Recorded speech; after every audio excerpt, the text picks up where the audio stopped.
10,000 strong, I'll make my stand. My Union brothers, all there with me. We ain't coming home till Sheriff Chafin is hanging from a sour apple tree. I am a Union miner, and I'll work all night and day. I am. At this time, I'm going to have Rose Trump, who is a member of the Homestead Foundation, board member, also a union organizer for, which local union was that now? SEIU 585. SEIU 585, actually one of the largest locals unions in Allegheny County. Rose, would you please? Thank you. Would you please introduce our it's my pleasure. Kip Dawson is up next. Kip Dawson is now a Mother Jones, and so is Jackie Cavalier. We gave her the award a few years ago, and I want to share with you that both Chuck and Danny's presentation, as well as the reinforcement of these women's remarks, shows and demonstrates why unions do make this a better country. We not only talk about wages, hours, and conditions of employment, but we do talk about the need for education, for the health of our children, for health care, for issues of equity and racial and avoiding racial disparity and not discriminating on the basis of religion.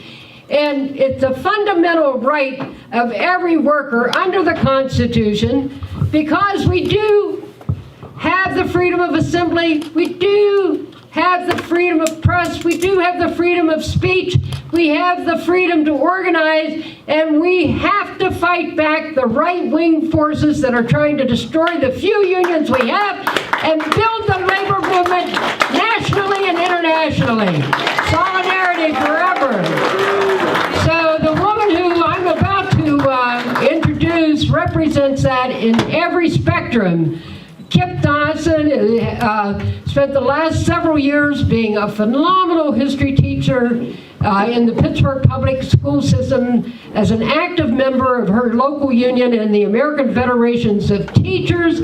In addition, her early career was spent in the mines as a coal miner. She was one of those pathbreaker female coal miners that went underground and dug coal for her living and did a wonderful job and made the way for other women to be able to come in and to be appreciated and to be respected and to work with her co-workers to build the Mine Workers Union and their endeavors for better wages, hours, and conditions of employment for their unions and their members. She's a community activist. She's a civil rights leader. She's a human rights leader.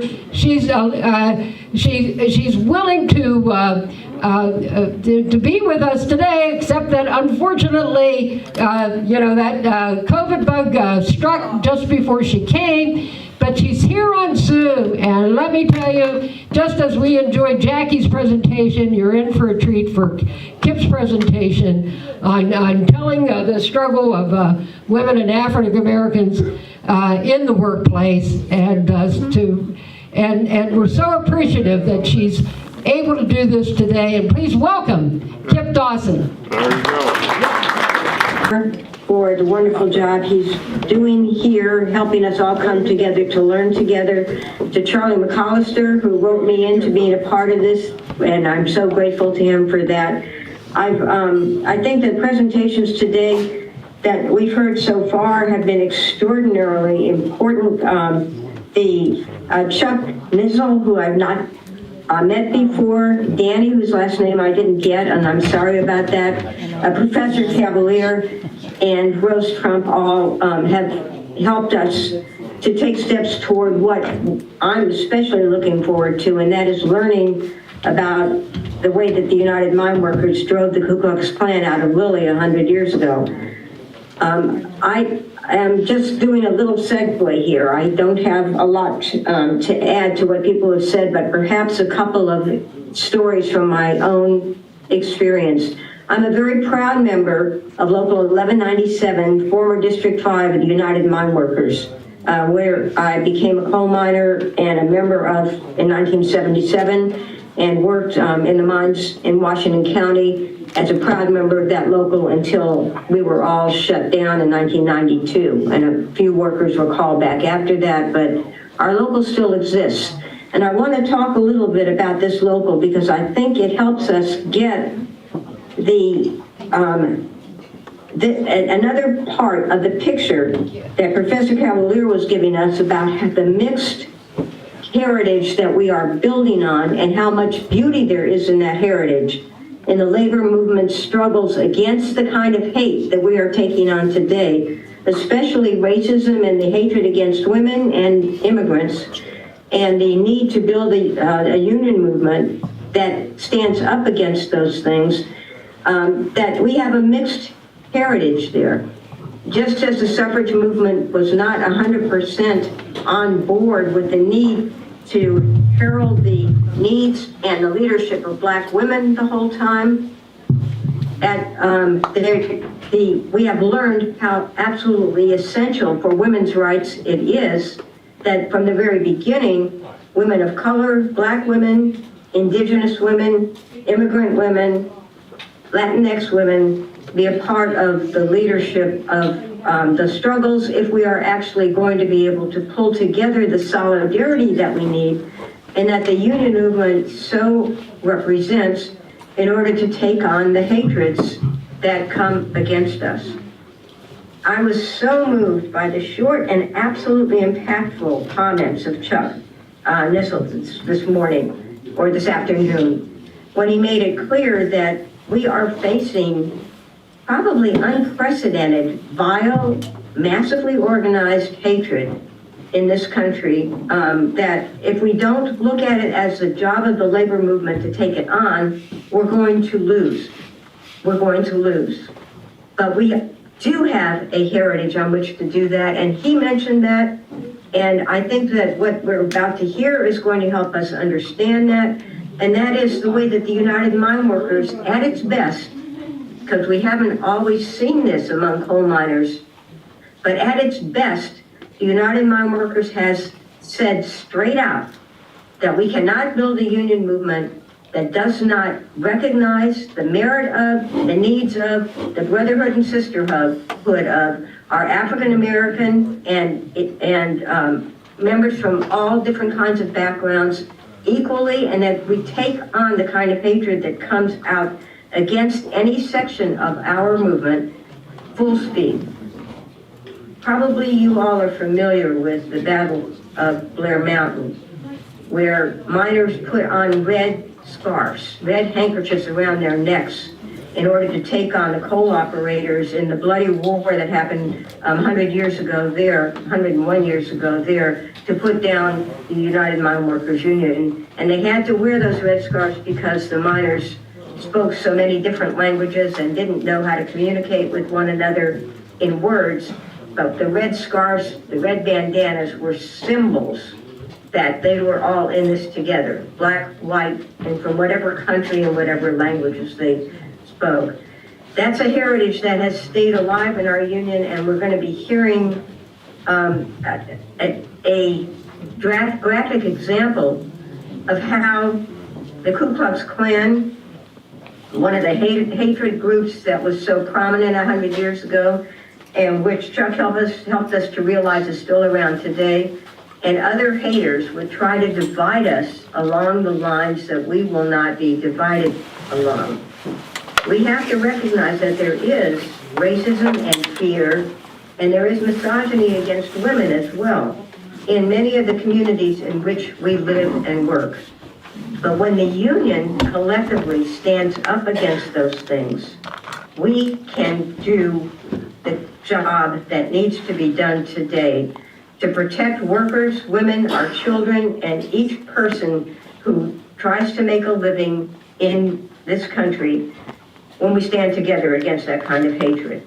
And we have a lot in our tradition to call on. I want to tell you a little story about something that happened to me when I was working in Washington County, PA, as a member of the United Mine Workers. I had been very lucky to be hired into a union local that was led by a combination of people who were of different backgrounds. There were Croatians, Slovenians, Slovakians, and African Americans, and people of other backgrounds among the leadership of a union local that had been forged as part of the Miners for Democracy movement, and that very quickly learned to welcome and honor the women who joined the union, among whom were African American leaders who quickly became leaders of our union local as well. So it was an easy thing for me to do when, on my way to work one day in 1989, I stopped at the store down at the bottom of the hill that was led up to the portal to our mine, and there was a telephone booth there. I think probably some of you are old enough to remember telephone booths, and you might remember that they were places that, this was before cell phones, where we could make phone calls if we needed to do that. And I went into the booth, and there I was surprised to see a stack of leaflets. Well, I was excited. Usually the union would put out flyers for things that were going to be things that I wanted to let people know about, but that's not what these were. These flyers had ugly, racist, and anti-women pictures of apes and a demand that we get together against the N-word who are trying to take over in Washington County, Pennsylvania. The target of these leaflets was the Mel Blount. Mel Blount was a Pittsburgh Steeler who was building a youth home in Washington County for young guys, for kids who needed a place to go to get past the prison pipeline that they otherwise would be sent into. Kids. And the flyer that was in the phone booth there was calling attention to the fact that some of these children who would be coming to get that kind of help were going to be African American children. And it was intended to raise up a racist anger that such a thing would be happening there. Well, I knew what to do with those flyers because I was a member, gosh darn it, of the United Mine Workers of America, which did not stand for that kind of thing, which was led in part by African American women and men and people who were children of immigrants from all over Eastern Europe and Southern Europe as well. I knew that if I took these flyers to my local union, they would do something about it because they were, gosh darn it, were the United Mine Workers of America.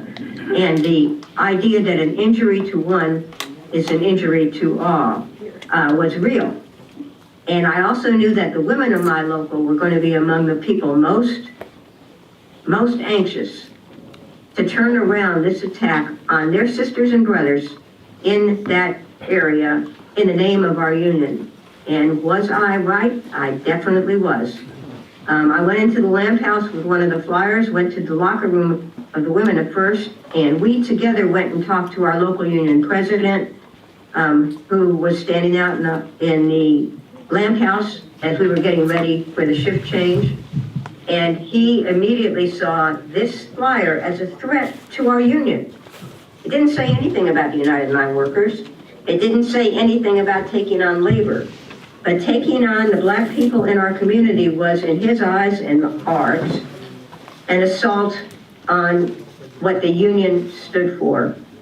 And immediately he called around other officers of the local, and we as a local of the United Mine Workers took this on and helped to organize a demonstration against the Ku Klux Klan in Uniontown, Pennsylvania in 1989, soon thereafter, joining with other unions, including Rose Trump's union, the SEIU, and others who were similarly up in arms against this assault.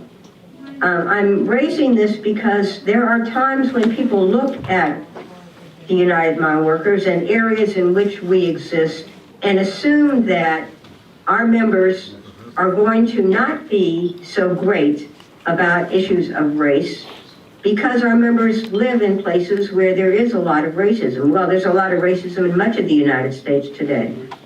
But where the United Mine Workers and our real traditions are strong, it is an easy thing to organize through the union, and a necessary thing to organize through the union, stepping up against this kind of racism.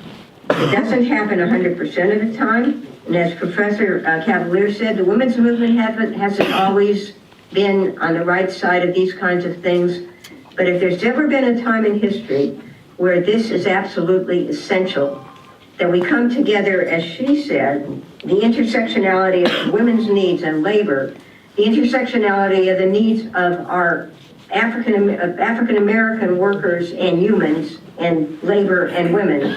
And you add to that the immigrants that are still trying to live in the United States today, our current immigrants, sisters and brothers, who are being trounced on as well. This is what the union movement at its best stands for. And we who are working to resurrect and help others learn from the history of our movement and our union at its best, we are doing absolutely essential, critical work now. Now, I thought I knew a lot, excuse me, about the Ku Klux Klan in Pennsylvania, mainly because they were among the forces that led to the murder of my grandmother's husband, excuse me, a Jewish immigrant in Erie, Pennsylvania in 1922, when the Klan was massively organized. I thought that I knew that how much they had done in this state and how few people, and I did not know though, what I did not know, and what I'm learning from the people who brought this event together today and who helped me begin to learn before today, how much people stood up against them. We're going to be hearing about that happening right where you are in Lilly, Pennsylvania. And how many, one of my friends who is going to be with us today, a young PhD student at Carnegie Mellon University who grew up in your area, never knew that this had happened in the area in which she grew up. We have so much to teach and learn, especially now when this kind of coming together is so absolutely essential. So what my local union did in 1989 in Washington County against the Klan, it's not the first time in Pennsylvania, is it, that the union has stood up against the Ku Klux Klan and done something that we need to build on today. I am so excited to be able to just say these few words to you and to lead into the an extraordinarily important history lesson that we are about to get about how people in the area in which you are sitting, and my heart is there with you, the people in that area did something well before my local union ever existed, actually, to take on the same kinds of forces. So it is my honor to be one of the women who had a chance to be and still is involved in this very marvelous United Mine Workers of America union, and to be able to be part of its segue into my and your learning together things that we need to help to move forward. Our union has a proud history. Let me just parenthetically also note something that should not go without being noticed in this context. The first time that Barack Obama ran for president of the United States, there was a need to do something that the president of our union, Richard Trump, took on in a way that was really true to the history of the United Mine Workers. Richard Trump was somebody that the women miners worked very hard to get elected in the United Mine Workers as president, worked alongside of, and had lots of disagreements with along the way. But we were all 100% so proud when Richard Trumka went on a national speaking tour on the theme, workers need to stand up against racism and for the sake of our unions, support this African-American candidate for President of the United States. I saw him when he was about to make that speech in Pennsylvania and was one of the people who thanked him for that. And he looked at me and said, "What do you expect? This is life and death." And in that spirit, the life and death of standing up against all of the hatreds that are coming down now, the attacks on women's rights, all of the attacks on women's rights, pushing women back out of the positions of leadership and full lives that we have begun to win, and telling our daughters, not for you, you're not going there. The attacks on black lives, trying to take away the voting rights of black people, but in every arena of life, attacking the lives of black people, black families. The attacks on our immigrant sisters and brothers at the borders and those who have come into this country and their children. The attacks on teachers being able to teach the real history that is, which we are getting a chance to reinforce that history here at this gathering. The attacks on all of us are all attacks on organized labor. And that's, in that spirit, we're taking them on, aren't we? We're taking them on, aren't we? Yes. Yes, yes, yes, yes. And so, in the spirit of what we've said here today already, and the marvelous work that's been done by everyone who's been a part of today's and yesterday's gatherings, I applaud you, I thank you, and I promise you that the women miners, those of us who are still living, and there's a few of us still, are right here with you and will continue to be. So thank you so much. Thank you. Thank you, Kip.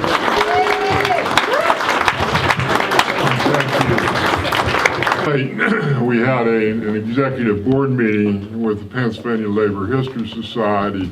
We normally get together after these types of gatherings to discuss what we're going to be doing in the next year.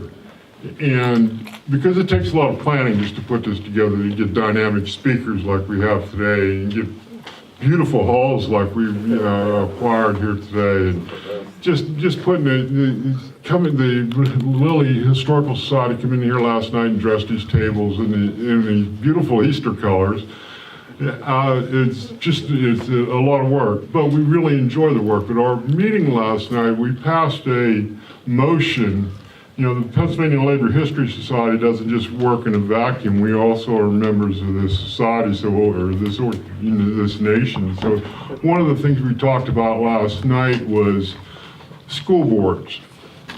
And we passed a resolution at that meeting last night, and I just asked our president if I could mention it here. We haven't worked out the language yet, but we want to challenge both the Republican and the Democratic Party in their selection of candidates for school boards, because the school boards are actually the people that drive the education of our children, and the teachers work for the school boards and for the students, and it's time that we take that as a serious challenge, because we've seen some of the things that are being done in the other states. Amen.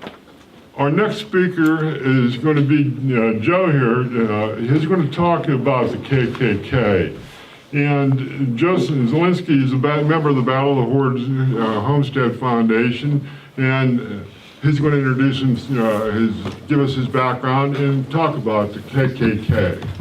And I want to remind folks, the one thing you always got to keep in the back of your mind, the KKK doesn't always wear sheets and robes. They come in three-piece suits also. Yeah, my name is Joe Szalanski, and I'm a member of the Battle of the Homestead. I wrote a book many years ago about when my grandparents came from Europe. And one pair came from Poland in 1910, the other set from Italy. And I knew the history, and I remember the talk about the Ku Klux Klan after immigrants in that era. Try to give a little bit of history of how we got to here. And then beside the history, then try to draw some lessons from what we heard in the last 2 days and see what we can learn from the way we allowed ourselves to get there. You know, the Ku Klux Klan originally started after the slaves were freed. They harassed and terrorized the freed blacks. They terrorized the Reconstruction people that came down. It sort of went underground then, about 1870, until it was restarted again in 1950, with the targets being the new immigrants from Eastern and Southern Europe and Catholic. I'll give a little history of how did this happen here. By the way, the Eastern and European Southern immigrants were called European riffraff and people from inferior races. The Ku Klux Klan sent letters to some of the big business people complaining to them because their greed was allowing them to seek cheaper wages by bringing in what they called European riffraff, which Nick and I and Ken were all descendants from now, and Jackie, you know. But that's what we were. But the biggest thing was the Catholics. And to show, we'll go back in time, even before this country was a country. 1750, Benjamin Franklin wrote an essay on the peopling of nations. And the one thing he said in there, you exclude Catholics. This is from back in 1750. A little later on, Georgia, before it became a state, was founded as sort of a utopia by a fellow named Oglethorpe. He wanted no slavery. He didn't want big plantation owners. He wanted people to buy land and work themselves on it. The other thing he didn't want was Catholics. No Catholics there too. So this was always in sort of the DNA of this country. And it didn't really bother much until the 1840s when the Irish start coming over in large numbers. And this is when the nativists really started to organize against this. They get the know-nothing political party come up. They had groups like the True Americans, the American Protective Society, who took it upon themselves, their goal to be, we got to protect this country. We got to keep it a Protestant country. And that sort of set the stage for what happened in the 1800s. And they were really big against these Irish. And finally, they were coming in such numbers. You know, they were frightened they were going to lose control of this country.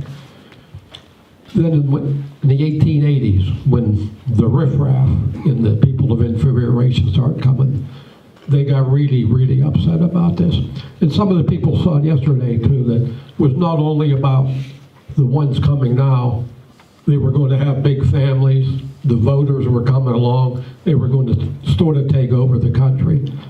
And I know even Charlie in his great book, The Point of Pittsburgh, talks about a Pennsylvania senator who was complaining these people from poor human stock won't be able to keep our founding fathers' ideals alive because they're too stupid or too dumb or too bad or something like that. So they were really upset about the Eastern and Southern Europeans were almost 100% Catholic. And as early as the 1890s, they were prevailing upon Congress was passing literacy test laws to try to exclude them. They wanted immigrants to have to show they were literate. And they knew this was aimed against the peasants coming from Eastern and Southern Europe. But the presidents kept overriding them, probably not out of humanitarian reasons, just knowing we still needed workers, so you better let them keep coming in. But the general public was really after them. And finally, by 1924, they did get some laws that limited the number of our people. But since this didn't work, I think in 1915, 2015, and I'm not sure about this. This is some of my personal observations. They might decide we better get a little bit tougher. You know, we're trying to do it legally, and this is when the Ku Klux Klan, a fellow named William Simmons in Georgia, founded the Ku Klux Klan again in 1915. And maybe coincidentally or not, shortly before that, there was an American law professor named Gilbert Nations who ended up running for president as a Klan candidate in 1924. Wrote an essay saying Roman Catholics should not be allowed to be naturalized citizens. So this is how it was. And then the Klan, really, we look at them as bad people. You know, they're violent, but what the fellow said earlier today about Edmund Burke saying, all evil need is for good people to do nothing. And the Klan operated almost with the blessings of the rest of the country. The Klan was really doing what they secretly wanted to do. Let's get rid of these people, you know, let's keep America Protestant.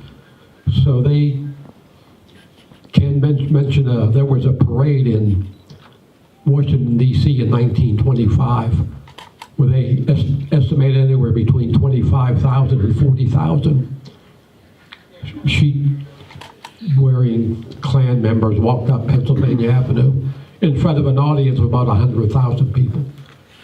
So they were supporting these people. You know, this is the idea. If you don't step up and do something right yourself, you let these people get away with it, they're going to continue further.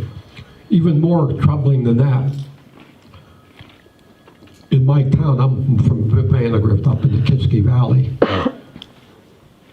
we had 200 Klansmen dressed in sheets walk into the Presbyterian church to support the minister, who was famous for giving pro-Klan speeches. So we have nobody putting parameter around these people. We're telling them you're wrong, especially ministers, you know, and the general public. Let's keep doing this.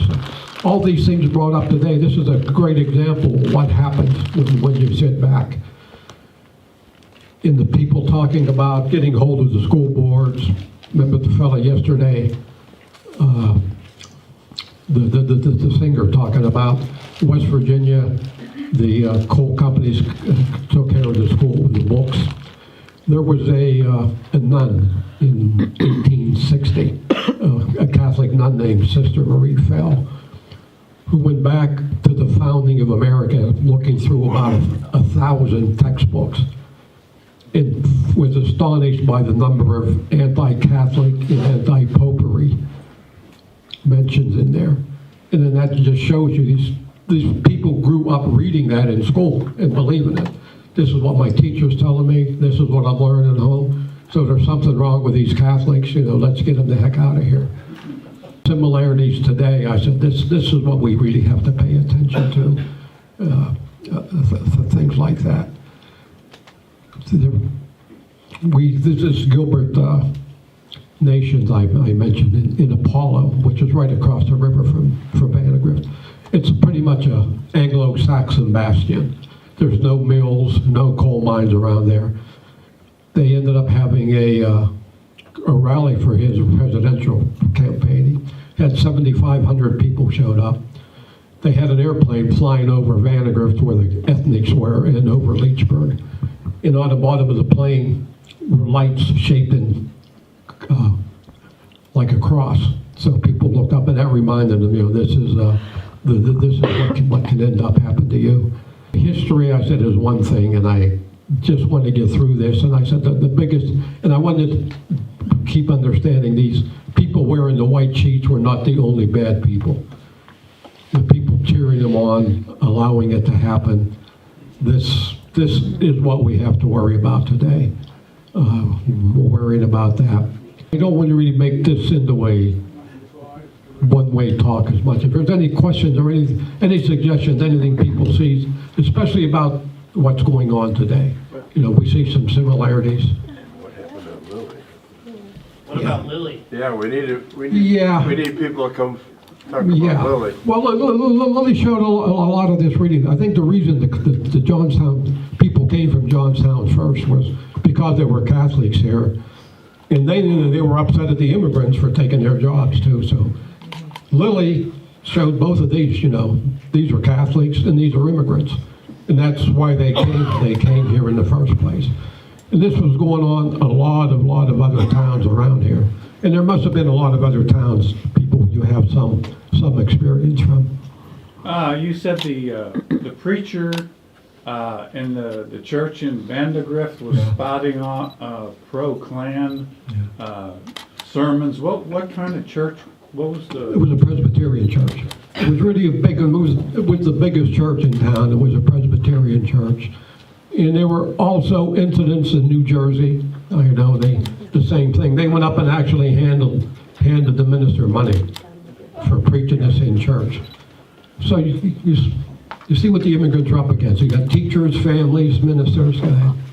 You were asking about the churches, the Klaverns. Each Klavern had to turn in a monthly report about the things that they had done, how many drills they had done, how many schools they had visited, and how many churches they had visited.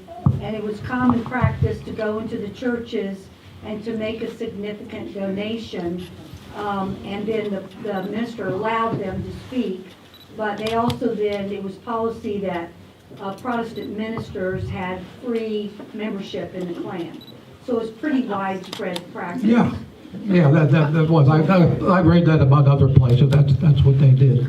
But that began to show they were supported by the public. And if you'd read some of the recruiting things they put out, there was one do you know? And under these things, one of them was World War I was started by a secret pact by the Pope. And they had the people scared that they thought the Pope was going to try to take over the world. That was the thing of the Catholic Church. And, Al, this is an aside, Al Smith, Roman Catholic, finally got a nomination for presidency in 1928. I always thought that might be a good thing that he lost. If it had won in 1928, you talk about being seated the next year in March. In October, the stock market crashes, then you have a depression. If the Pope can start World War I, he can sure as hell start a depression.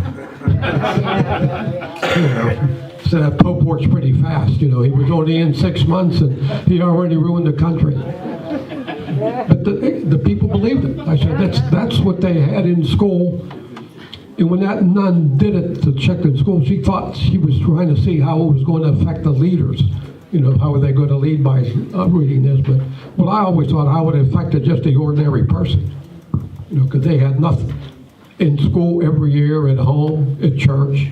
And the natural conclusion was these Catholics and these Eastern and Southern Europeans are just no good. We got to find a way to get them out of here.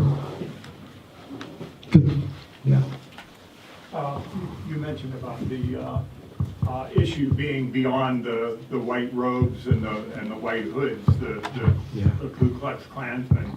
A Johnstown attorney friend of mine years ago had mentioned to me that that he felt that especially for black people in our community, that the issue was more detrimental to them was the issue of those in black robes that were standing up supporting a criminal justice system where there is no liberty and justice for all.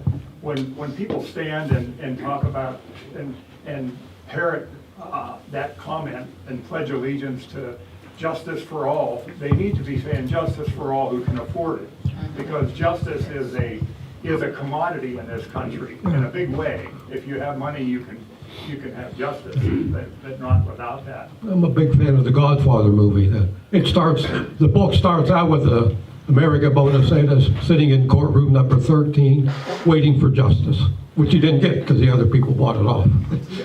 But that, yeah.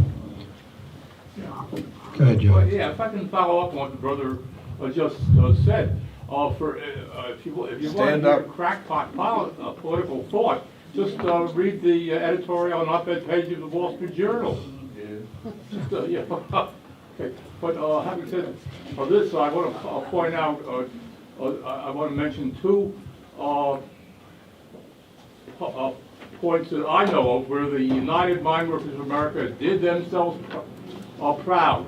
The first was in 1912, when there was a district convention of District 5, I believe, in which the miners local of Grove City, Pennsylvania, of all places nowadays, but not then, introduced a motion against imperialism and war. A motion which I believe passed. A record that remarkable that the miners should have passed such a resolution. No, they weren't the only union in the country that did so, but still. Okay. Fast forward to 1969.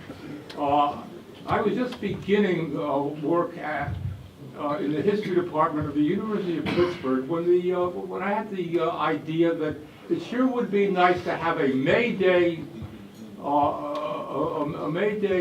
demonstration on the steps of the University of Pittsburgh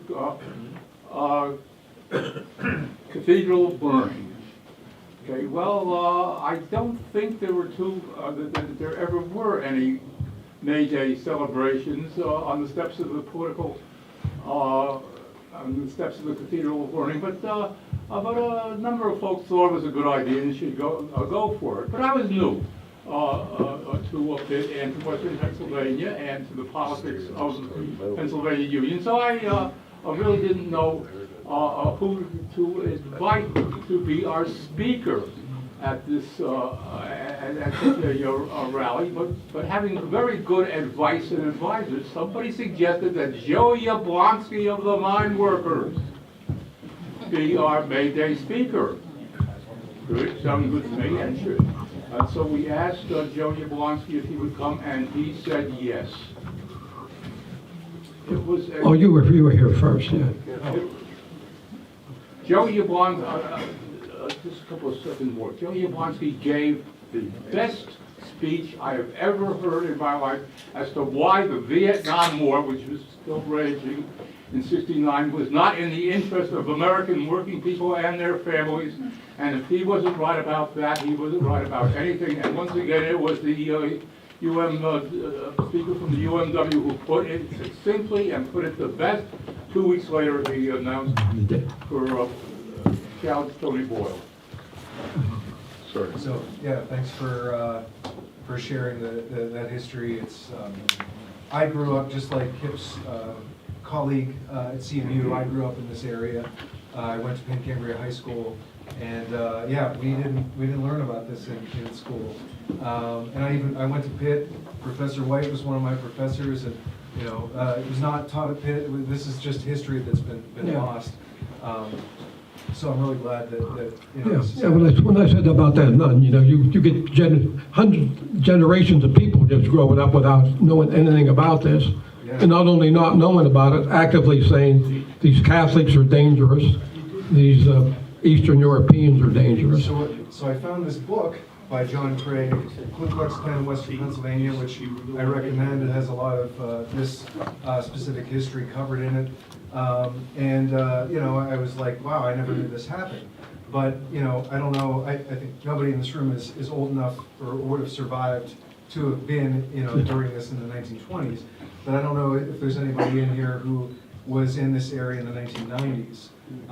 There was, an active Klan that was holding rallies in Evansburg, Somerset, Johnstown, Pittsburgh. I don't know if folks remember that.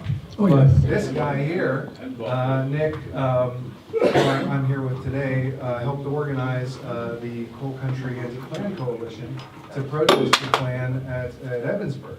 And then, Larry was there at Somerset, and so, and Franco Harris protested. Franco did. He was sleeping on the steps. Yeah, but that's what you can't have 100,000 people cheering him down Pennsylvania Avenue. Yeah. That didn't really put any parameters on there. I think, what Chuck said in the beginning, right, that there's still a fascist element. I think we need to remember. Oh, yeah. And, just think, You know, what can we do to continue to confront this? They're still around. What about the killings in Lilly by the Klan? Can you speak on that a little bit? Trainload of Klans members from Johnstown came in. I think it was caused by whether they were some immigrant steel workers, the mine workers, evidently took jobs of some Klans people. So that's what precipitated it. Gentleman here, his grandfather was? Grandfather right over there on the right for the two miners, and that was his next door neighbor. Working on a book for the Klan Riot, and it'll be coming out, it'll be 100th anniversary there. I have personal interest because my dad was one of the Lilly persons that got in jail. He always said that he was innocent, so I decided, let me look into that. I did get the 1,600-page court trial, and I'm working on all the other information around, and it'll be a chapter on the case for and against Carl Fees. The one thing I can add, what he said, not about the Klan then, 1924 was a Democratic convention, and there was a big fight who they would list as hatred organizations, and they wanted to put the Klan in there, but over the fight they weren't put in there. So the one thing, watch the book, the one thing I got made, and a thing that we dodged a bullet, basically, on the Klan Riot.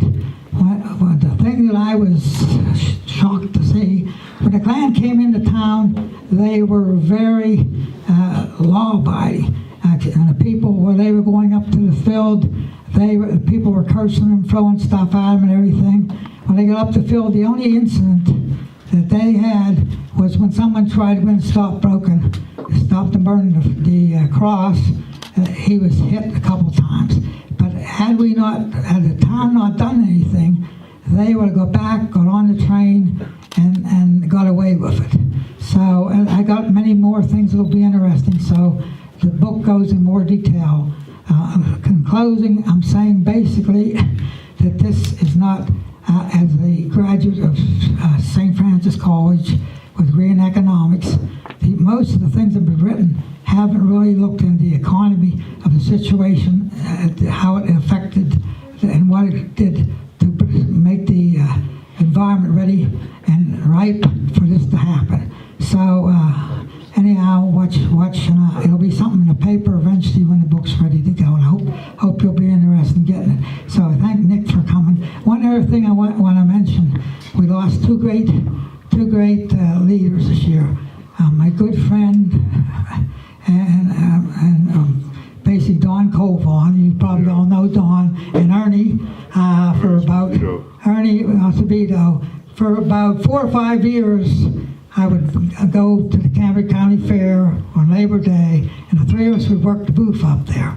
So, unfortunately, in closing, union things, having stood on the picket line for 17 days myself, I remember that. But basically, the unions need to step up and protect our democracy. Sure.